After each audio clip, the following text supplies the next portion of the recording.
Hey y'all, it's Megan. Welcome back to the channel. Glad y'all are here today. In today's video, come spend the evening with me. I've just got some chores I gotta get done. We gotta hopefully let our little pigs out this evening. It's time for them to get out of that house and give you some updates on all the critters and hopefully be cooking a fine supper by request. So y'all be sure to stick around.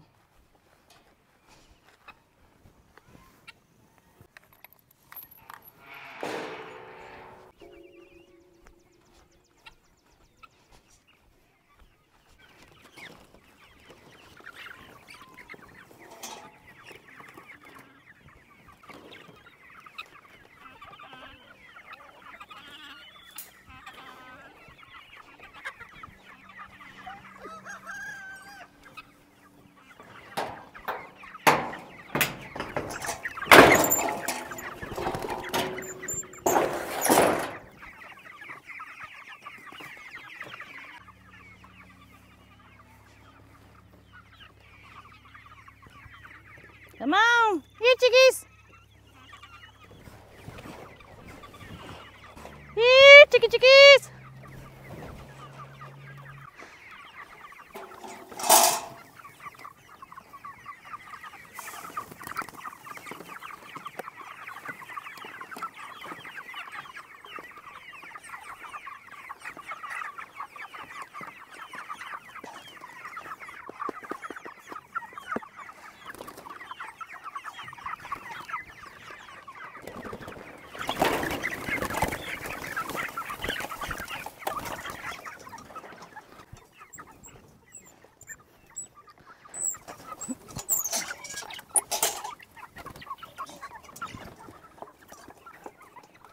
I had some folks in a previous video have some concern about the size of my chicken tractor for 50 chickens. See how much room they've got in here? They just choose to pile on top of each other. But they've got plenty of room, especially like I said, where there's only 50. And I've just now put the second trough in here. I've been feeding them with just one. The reason being, in our experience anyway, now just because it's something we experience may not be something you experience. I mean, that's just how life is. But what I was experiencing was when I would go ahead and put 2 troughs in there when they were young, they would waste a lot of feed. They would poop in the trough and everything else and waste the feed. And y'all, this high protein feed is not cheap. So I usually just put 1 trough in there, let them fight over it, and then once they get a little bigger, I'll go ahead and put the second one in there. And that's just what works best for us. But moving them every day. I only feed them once a day. Some people do 12 hours full-time food, 12 hours on, 12 hours off. I've found that they do a whole lot better if I just feed them once a day. Are they starving when I get down here in the evenings? Yeah, they act like they are, but it also makes them forage more. That's what I have found. So like when I process them, they definitely have like grass and stuff in their crawl. And so that lets me know that they are out here eating the grass when they get good and hungry, which is what I want. So.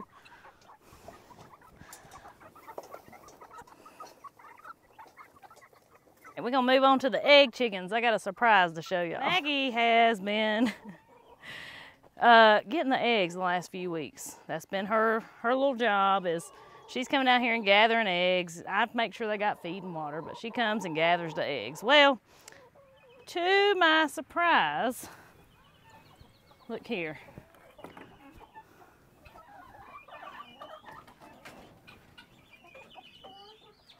You see that? I don't know how many are in there. It may just be the one, I don't know.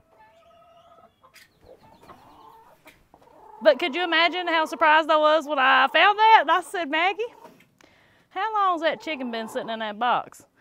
And she laughed. She went, I don't know. She didn't want to get up. And I mean, I understand that. And that's fine. That's totally fine, you know. Self-sustainability. The only thing that concerns me is this chicken house that they're in. We're going to keep an eye on them and see how it goes with mama and baby being in this chicken house. Last year when I had one set and I actually took her out, and so I'm just gonna see, I'm gonna see how she does. But she's being a good mama so far. But like I said, I don't know, it may just be the one. I don't know how many How many might be in there? Wait, I think that's a different one. So there's 2, I think. How many's in there, Mommy? So that's one thing me and Andy were talking about this morning. When I do cut back on my chicken flock, which I hope is, I ain't gonna lie to y'all, I hope it's pretty soon.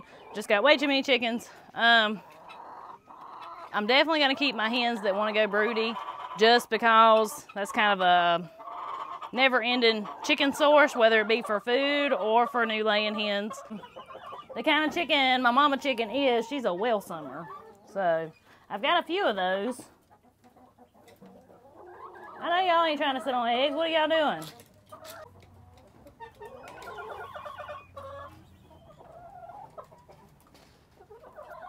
So now it's time to get the cow milked and get the rest of the cows and the horses fed. So yesterday was the first day I've milked Candy without the kick bar. We're gonna try it again today. I've got it handy just in case I need it. But I survived, so we'll see how that goes. And I gotta show y'all this real quick before I get started. Everybody been fussing at me in the comments saying I needed a milking stool. Well, I have a milking stool, like a homemade one. I finally brought it down here, but it was a little bit too tall and it was uncomfortable. So I asked my little man, Jacob, to see if he could make me one that was exactly 2 inches shorter. And he come through for me. He loves to build stuff, and he even give it a nice paint job there.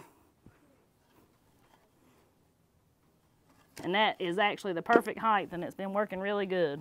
If you're wondering, they are back up here for right now in what we call our sacrifice pasture. We only left them on grass for about 4 days, 5 days, something like that. For right now, we're giving our grass one more kickstart before we put everybody out there for good.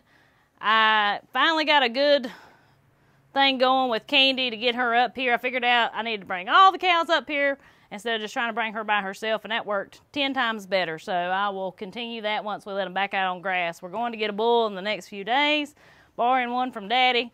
And so once he's here, they've got to stay out in the pasture because I'm just scared he'll run them through this little spot right here. So let me get everybody fed.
Well, since we've had some dry weather for the past week or so, I think the bottom down across the creek is actually dry enough that we can get in there and start to cut up that crimson clover cover crop that we've got on it.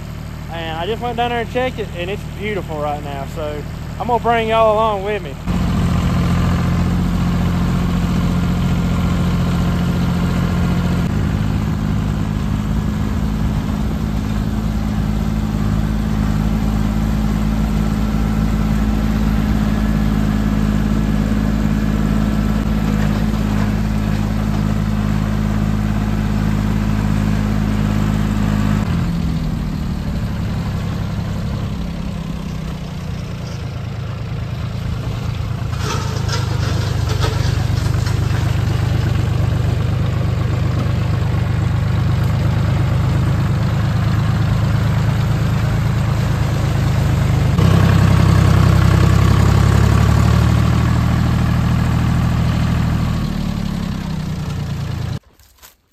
Would y'all look at that? Ain't that amazing how it's changed just since we put this fence up to keep the deer out? That stuff's probably knee deep right now. We're gonna find out. Yep, almost to my knees. And it's getting ready to be in full bloom, man. I kind of hate that I'm cutting it in right now. But you know, sometimes you just gotta do it when you can do it and it's dry. And it's about garden planting time, so this needs to at least get it started, get started killing it out. Obviously, I'm not gonna have it ready to plant today. Well, at least get a start on it. But I've got to take down the fences on both ends, and so I can get back and forth with the tractor. And then we're gonna disc it in. All right, y'all, so tonight for supper, we're gonna have some green beans, corn on the cob, some fried tenderloin and gravy, and biscuits. I had somebody ask in a comment, I want to know how I made my fried tenderloin and gravy, so I'm gonna show y'all. Something I wanted to mention is, y'all probably feel like I cook the same things over and over and over again. Same kind of things, I guess. And to be honest with you, I do. Where we just mainly eat stuff that we grew in our garden and that I canned or froze. And you know, with our meat and everything, it does get monotonous, especially coming up on this time of year where we're kind of in that lull between fresh produce and still eating the canned stuff. You know, it's just how we eat.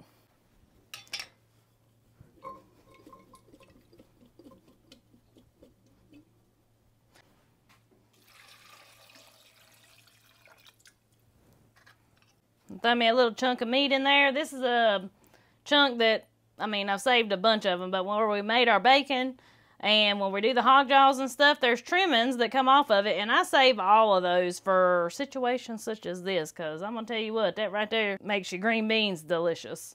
So I'll just put that in there. And y'all, I like to let them simmer for about 30 or 45 minutes, you know, till the rest of the supper gets done. I like to start them first because the longer you let them simmer, I think the more flavorful they become. I like to almost cook the water out of them. These are jade bush beans. They are great for canning, but I'm going to tell y'all what, they ain't my favorite thing to pick. But that's mainly what I can, and we also enjoy the Kentucky Wonders. I canned a few jars of them last year, but we mainly eat those fresh. They're definitely my favorite fresh. But like I said, these are the jade beans. So next, you can't have gravy without biscuits. I'm pretty sure it's like against the law. So we're gonna make us, I'm gonna make my square cathead biscuits tonight.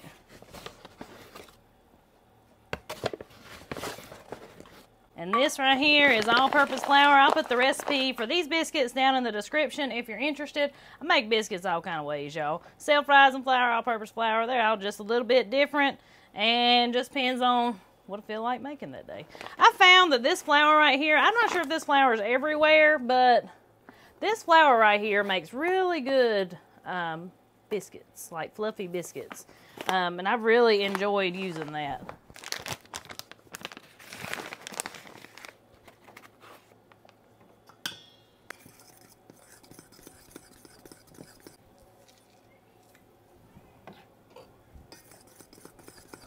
And if you want to change it up a little bit, you can do sugar instead of salt in your biscuits, and that gives them a little different taste too. Here's my mama. I finally got my kitten. I guess Tiger likes the kittens. You know why? Why?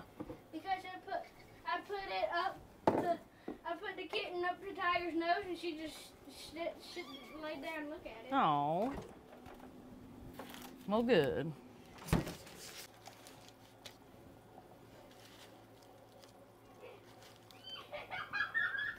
I want to show y'all how pretty and yellow this butter is.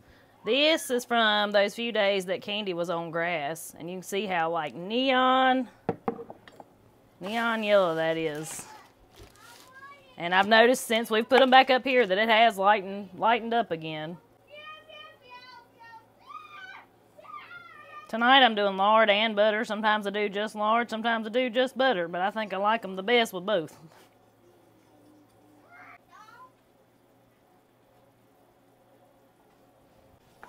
I'm going to add in some of my buttermilk.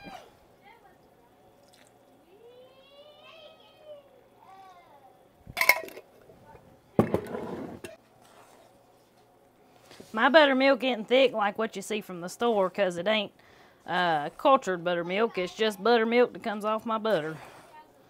It's still delicious though. Delicious.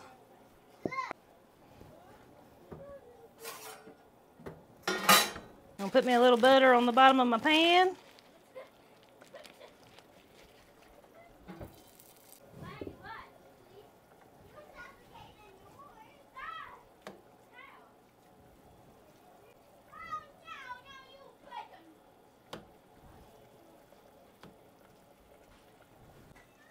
All right, we're gonna cook those on 425. You can cook them on 450 or 425 for 10-15 minutes till they're as brown as you want them. All right, fences are down. Let's get it done.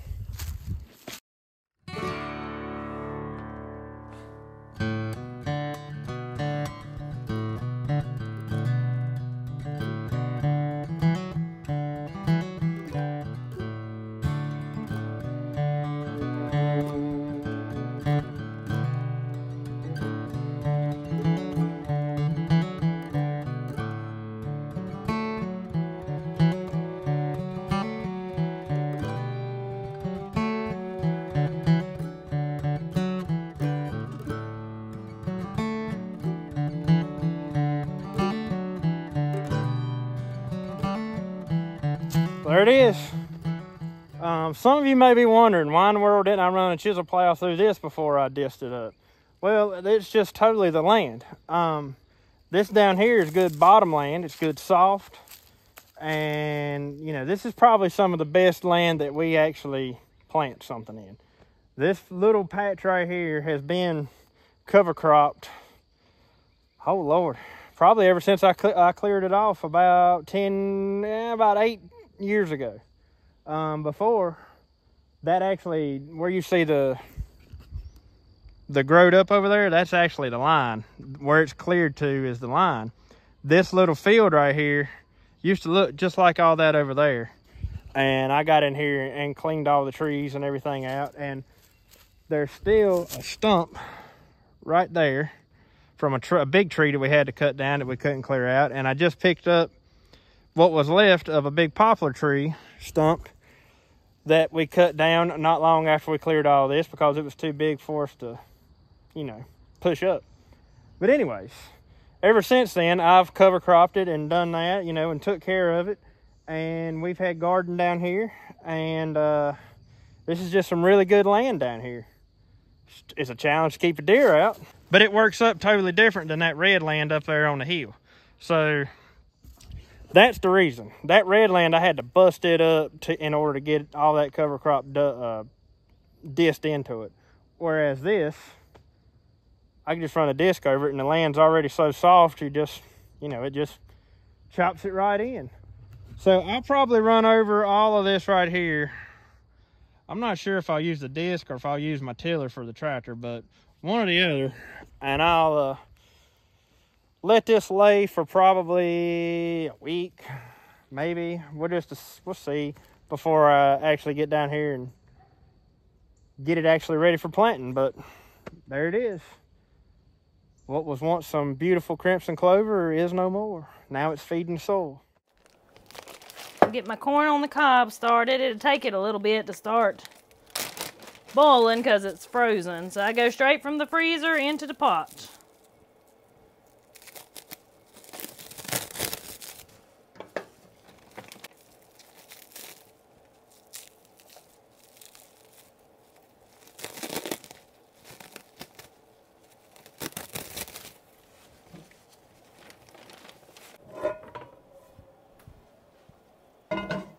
For my fried tenderloin, what I'm going to do is I'm just going to put, I don't know, about a cup of flour, a little salt.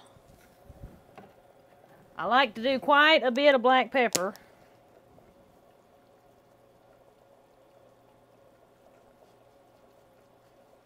Some onion powder.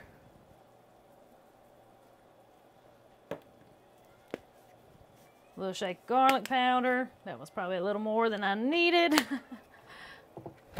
And some Italian herbs and seasoning. Give that a good little shake in there. I do fry my stuff in lard, but you can fry it in whatever kind of grease you got.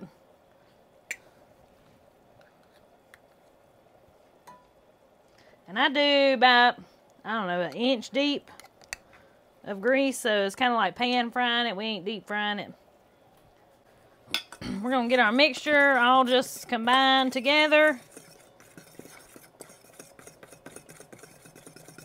I'm going to go ahead and lay my sliced tenderloin in my flour mixture. Now, for those of you that may not be familiar with the term tenderloin, this right here is what some people refer to as a boneless pork chop. Oh. Just kind of your back strap of your pig here.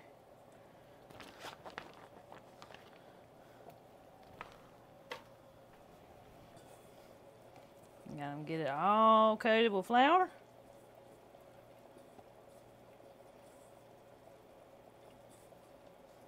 Now I got my grease decently hot on medium heat, because it's going to cool down as soon as this meat hits it. So I still got it on medium right now.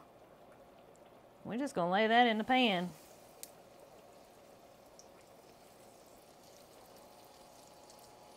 You talking about good now, boy. You can't beat fried tenderloin.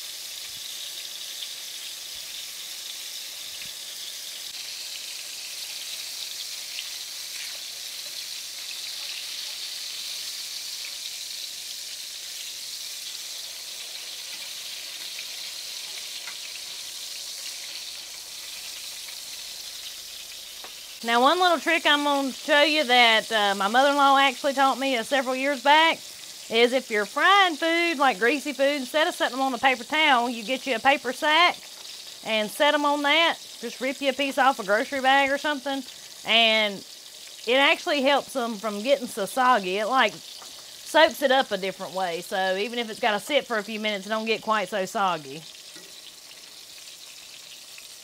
Yeah, buddy. Look at there.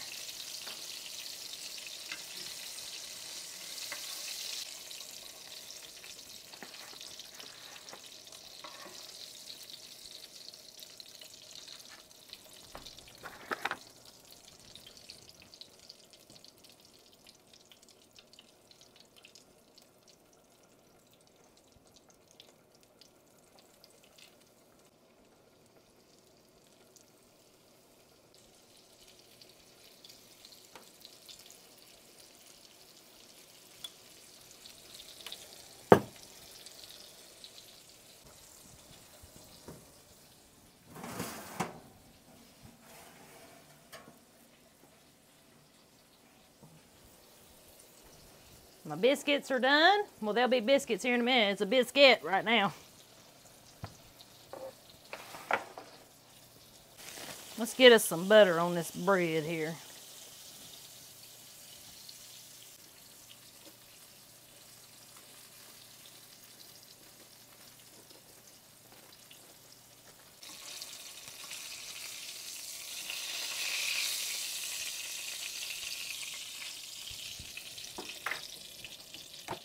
So now for the gravy. I went ahead, I cut my heat off for now on my grease here.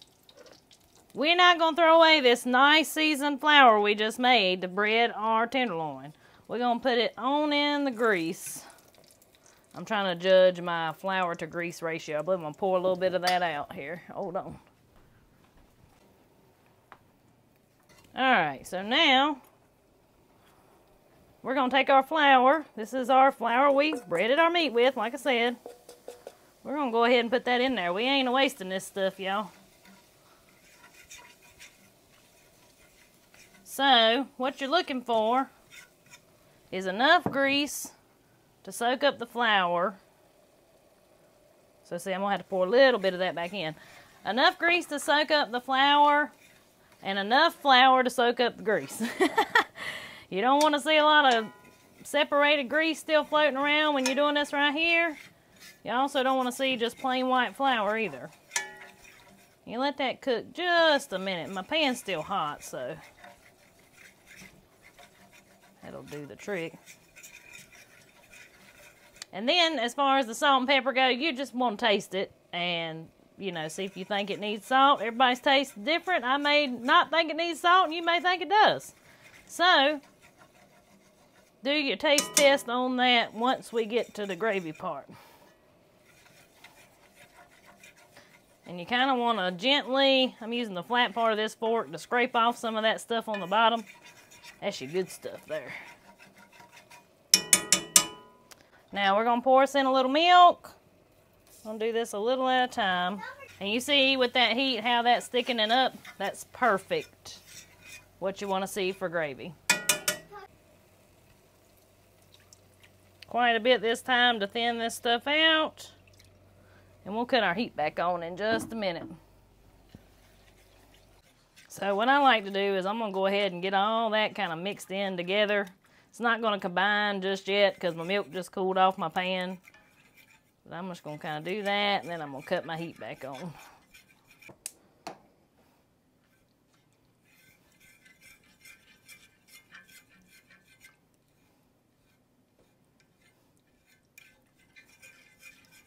And it's important right now, while you're waiting on it to start thickening up, that you just kind of keep stirring and using the flat part of your fork. If you're using a fork, some people don't like me using a fork, but I've always used a fork. Anyways, to just kind of keep gently scraping the bottom of your pan so that flour don't try to stick under there.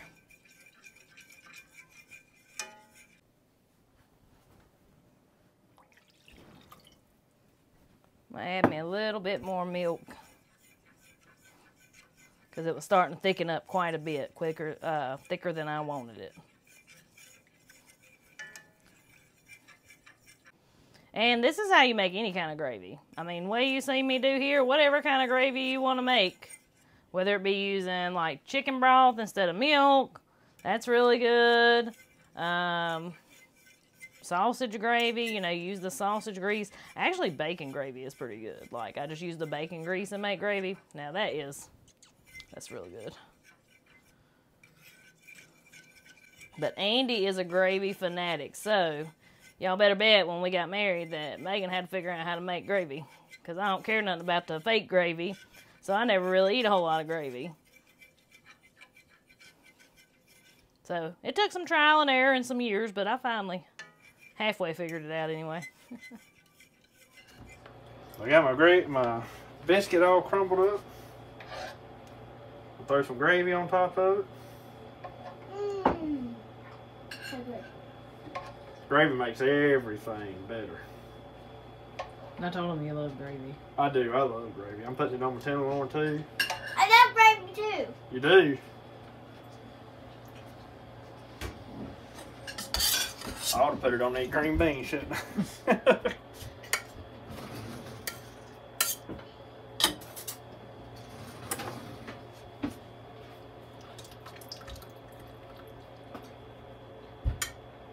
There we are. Don't look too bad. Don't get no better than that. So y'all don't go anywhere just yet. We've got one more thing to do when we get done eating. So, we got done eating supper. It was pretty good, wasn't it? It was delicious. It was good. Like, even if I do say so myself, man, that gravy was on point. But anyways, besides that, last thing we're going to do today is what we talked about at the beginning of the video. We're going to get these pigs out of this building. They've been in here. We've had them almost 2 weeks. They've gotten good and used to us. They know where the food comes from. So next step, this is a 3-step process. So, you know, first they came in here, and you can see how we keep cleaning this out, and boy, it's nasty. Is that water trough nasty again? It is. They've knocked all the water out of it. Because I just cleaned it out first thing this morning. Now that they've got used to us, it's time for them to go out to the next part to get used to electric wire. So one thing I do want to tell you, so yes, you can keep pigs in low hot wire like you see we've got out here that runs out through the side of this mountain. Yes, you can do that, but Before you do that, make sure they know what hot wire is, and that's what this woven wire is on the outside. So the electric wire is on the bottom, and then the woven wire is on the outside. That's because pigs, when they're getting used to hot wires, they want to run forwards instead of backwards until they get used to it. Now, once they get used to it, you can keep them in that right there all day long. But we'll keep them out here for a couple of weeks probably. Some people get lucky and can stick them straight in that right there, but I ain't taking no chances. I don't care much about chasing pigs, so we do it this way to start with. All I'm doing right now is just getting the green stuff off the fence here. Anything that may cause it to short out. I don't think you should touch it. So Jacob just plugged in the fence. Let's see what we've got. Look at there. Well, it says 9.8. 9.9. So that's pretty good. That's what we're looking for. Let's open the door up and see what happens. Daddy, what's up? You gonna get one of those or come out? Come on, piggies. Come on, piggies. Come on. I know y'all ready to get out of here.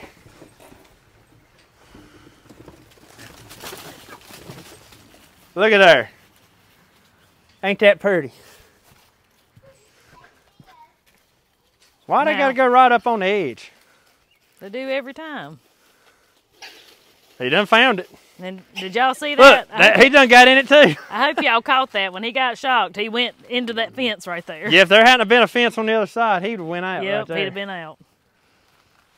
It'll take them a couple days, but they'll figure it out. Well, I always heard, I don't know if it's true or not, but I always heard pigs can't see good. So they can't see the fence there, but they can feel it. That may not be true, but that's what I've always heard. I don't know.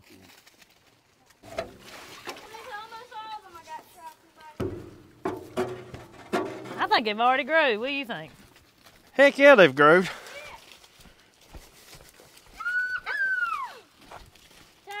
Hey, babies. You know it feels good to be out like that. Oh, absolutely.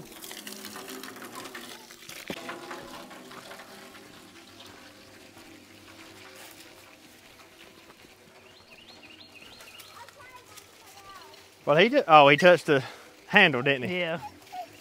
Tiger, you can't get in there. Jack, like she ain't never seen a pig before. I know. She was raised with them last year. I don't know why she's acting like that. She's happy about it. She said, "Oh boy." Yeah, she said, look, she thinks she's got something she can chase. And now I gotta get in there and shovel out this nasty mess. I think I shoveled it out last time. You know, this right here make you realize real quick why pigs don't need to be in a building. That got nasty fast. So we've had several people ask us in comments in the past about, do we ring our pigs? For those of you that may not know, a ring keeps them from doing what they're doing right there, which is digging. The answer is no. We don't ring our pigs because that's one thing a pig really enjoys doing in life, is being able to root around and to dig. At least these kind of pigs anyway. And the least we can do for the short time that they are here with us is let them enjoy their life to the fullest and dig all they want to dig.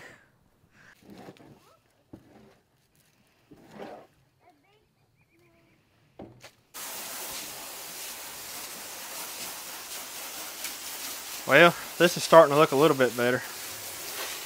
I'm gonna give you some advice if you ever build a pig building like this. Don't put your bottom board plumb up to the floor. Let it be another, like an inch or 2 inches above the floor. I don't have a big enough crack in ours, but you need that there so you can do exactly like what I'm doing here. You can wash all the nastiness right out that crack. I ended up having to drill a couple of holes over here in the floor because the way our building is sagged, instead of the water running out the door, it actually runs towards the middle there. but it's settled over time. But anyways, you need somewhere for water to go, because naturally there's going to be something in here. If you've got a pig or something locked up, you're going to have moisture that needs to go somewhere. We have cleaned this out multiple times. Yes, multiple times.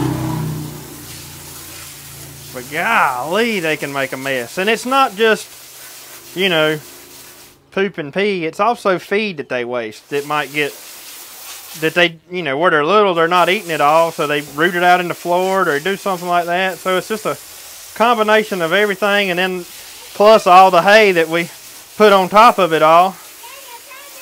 You'll understand why a pig's not meant to be in a building after you have a pig in a building. But let me just tell y'all, when we put them out on that mountainside, you'll never smell them the next time, do you? No, you don't. You don't smell them no more. People would come here and never believe that we had pigs. I really believe that. Now, when we used to have them, this little lot that they're in right here used to be the only lot that we raised them in before we started turning them out like that. And now it would stink then. Mm-hmm. It would get raunchy. Yeah, it would be nasty, and it got to the point where we couldn't stand it. You know, the road is right there, and you could literally ride down the road, and if you had the windows down in your vehicle, you smelt this lot. That's how bad it was. So we couldn't stand it no more. We had to do something, and the answer to our problem was give them a lot more room to roam. They've probably got, on the side of that hill there, they've probably got, I'm going to guess, about 2 acres to run in. You know, everybody says they'll kill our trees and all that stuff, and I said, well, I'll tell you what, they can kill the trees. If they kill the trees, we'll just clean up the mess, sow it in grass. That ain't no problem to me whatsoever. It beats having them in this little bitty lot to where they stink to high heaven all the time.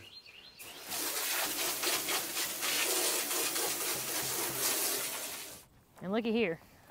Look what I just found. And I think I beat the critters.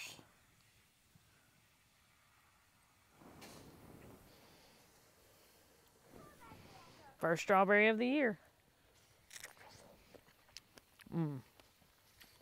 Oh man.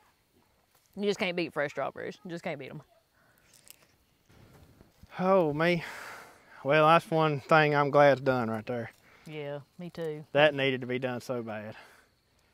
It's always exciting when you know you got your pigs out. It's like a breath of fresh air. I was just looking around out here. Megan was showing me these strawberries. The muscadines are loaded up. The blackberries hadn't started blooming yet, but, well, we have these little blackberries over here that started. But strawberries, oh my goodness, y'all. And the blueberries are everywhere.